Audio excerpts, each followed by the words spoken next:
Hola a todos. Hoy vamos a desgranar un manifiesto bastante potente, uno que pone el foco en ciertas figuras públicas y se pregunta algo muy simple. ¿Lo que dicen se corresponde con cómo viven? Y esta es la pregunta clave, el corazón de todo el asunto. ¿Predican desde la realidad o desde el privilegio?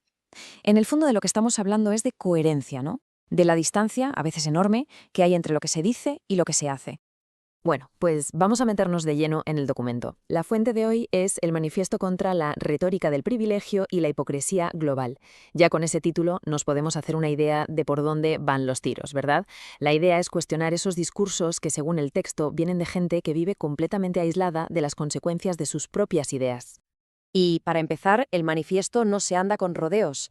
Arranca con el que considera su ejemplo más claro, más potente, de esta contradicción. Aquí lo vemos, negro sobre blanco. Por un lado, tenemos un eslogan muy conocido y potente: nadie es ilegal en tierra robada. Y por otro, el manifiesto pone el foco en el estilo de vida de muchos de los que lo promueven, gente que vive literalmente detrás de muros que cuestan millones. Es precisamente esa desconexión, ese abismo, lo que se denuncia aquí. Pero el texto no se queda ahí, va un paso más allá. Nos lanza una pregunta que da que pensar. Si llevamos esa idea de tierra robada hasta el final, ¿qué ocurre con conceptos como la propiedad privada, la nación o las propias leyes? Es una pregunta un poco provocadora, claro, para señalar que esta idea a menudo se aplica de una manera, digamos, muy selectiva. Y aquí está la clave de su argumento. Es bastante directo. La retórica se detiene donde empieza el jardín privado.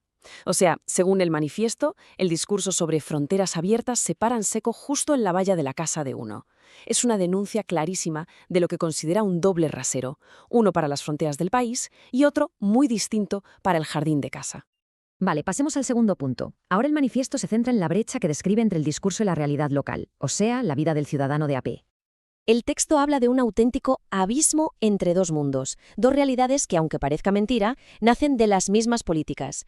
Por un lado está la gente que vive aislada, protegida de las consecuencias, y por otro la inmensa mayoría de ciudadanos que sí las sienten, y mucho, en su día a día. Y en esta tabla se ve muy claro. El manifiesto describe estas dos realidades. Por un lado, la experiencia de la élite, comunidades cerradas, seguridad privada, y por otro, la del ciudadano medio, servicios públicos que no dan abasto, crisis de seguridad, presión económica. Son, como dice el texto, dos mundos que van en paralelo, pero que parece que nunca se cruzan. Claro, ¿y qué provoca todo esto? Pues según el manifiesto, el resultado es resentimiento social y una sensación de abandono muy profunda. La gente percibe que quienes toman las decisiones no solo no viven sus mismos problemas, sino que están completamente a salvo de las consecuencias. Y ojo, porque el texto advierte que esto es un caldo de cultivo peligrosísimo para la crispación y la inestabilidad social. Ahora el análisis sube de nivel, por así decirlo. Pasamos de lo social a lo geopolítico. Vamos a ver la presión sobre las naciones. Lo que el manifiesto plantea aquí es una especie de desequilibrio a nivel internacional. Afirma que a las naciones más pequeñas se les exige a menudo cargar con el peso de crisis regionales enormes, pero sin recibir apenas apoyo de esas grandes potencias que, curiosamente, son las que más promueven el discurso humanitario. Y para que esto no se quede en teoría, el documento pone un ejemplo muy concreto sobre la mesa: la situación de la República Dominicana con la crisis de Haití.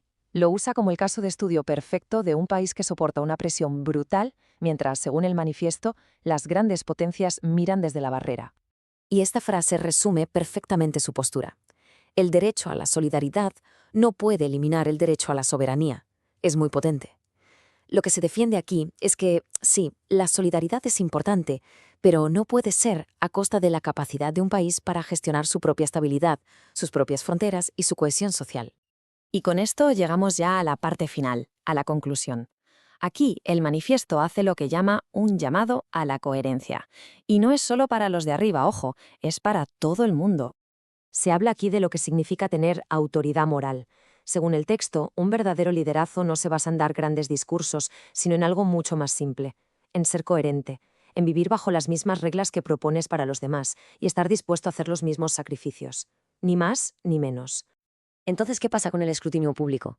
¿Es odio? El manifiesto dice que no, para nada. Lo plantea de otra forma. Primero, cuestionar no es odiar. Segundo, es una forma de exigir coherencia. Y tercero, es simplemente reclamar que la gente se haga responsable de lo que dice y de las consecuencias que eso tiene. Vamos, un ejercicio de salud democrática. Al final, la conclusión del documento busca un equilibrio. No se trata de elegir entre una cosa o la otra, entre compasión y seguridad, La idea es que la humanidad necesita las dos cosas. Necesita construir puentes, por supuesto, pero esos puentes tienen que apoyarse en cimientos fuertes, en estabilidad y cohesión social. Sin cimientos, los puentes se caen. Y todo este análisis se cierra con una pregunta final que, la verdad, se queda resonando. ¿Quién paga realmente el precio de las ideas que otros celebran?